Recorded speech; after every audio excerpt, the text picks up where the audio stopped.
Hello and welcome to day 11 of the Lent 102 series. Today's topic is Busybody and Perjury. Morning star, morning star, we welcome you. He's the root and the offspring of David, the father and the son, to the morning star.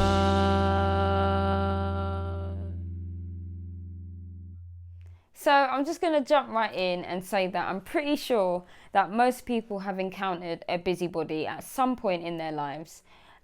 Someone who is meddling and prying, always getting involved with matters that just do not concern them.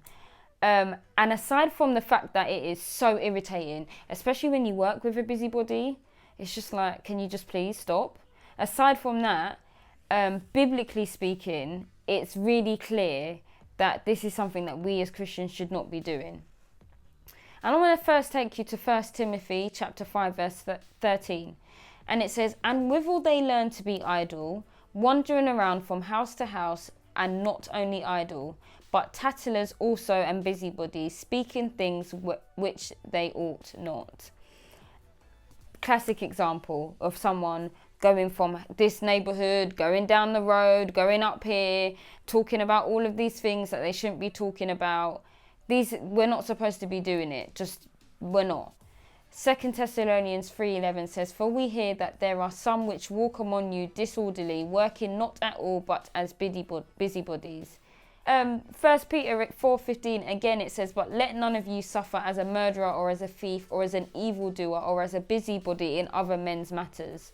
And I think that all of these verses really highlight for me that there is more than one way to be a busybody. You can be intentionally going out to tell other people what someone's done or what someone's not done. You can just put your nose in people's affairs. You can, even to the point where you can kind of stir up situations for a reaction. All of that is being a busybody, and all of that is things that we shouldn't be doing.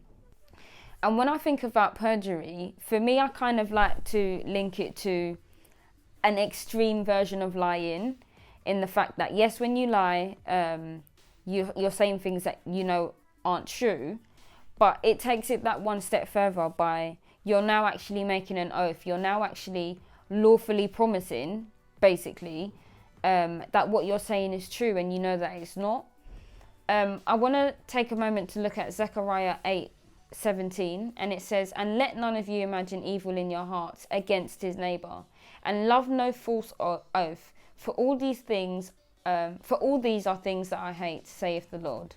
1 Timothy 1 verses 8 to 10 says, "But we know that the law is good, if a man use it lawfully, knowing this, that the law is not made for a righteous man, but for the lawless and disobedient, for the ungodly and for sinners, for unholy and profane, for murderers of fathers and murderers of mothers, for manslayers, for whoremongers, who them that defile themselves with mankind, for men stealers, for liars, for perjured persons, and if there be any other thing that is contrary to sound doctrine." The law is good, and living according to the law, being obedient to his word is what we are called to do, and this is what God wants for us. This is why he wouldn't command us to do something if it wasn't important.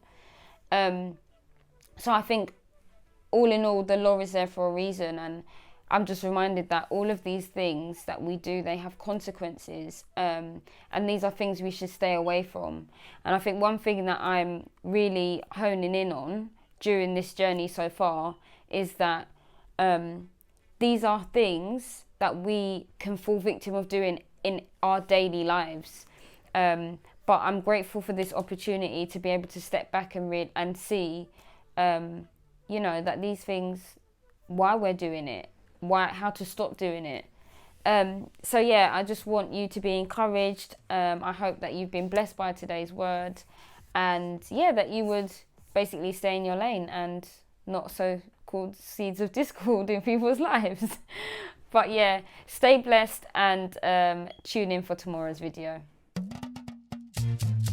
Thank you for tuning in to day 11 of the Lent 102 series. Be sure to follow us on all of our social media platforms at Morningstar London, where we'll be uploading daily content to assist you on your Lenten journey.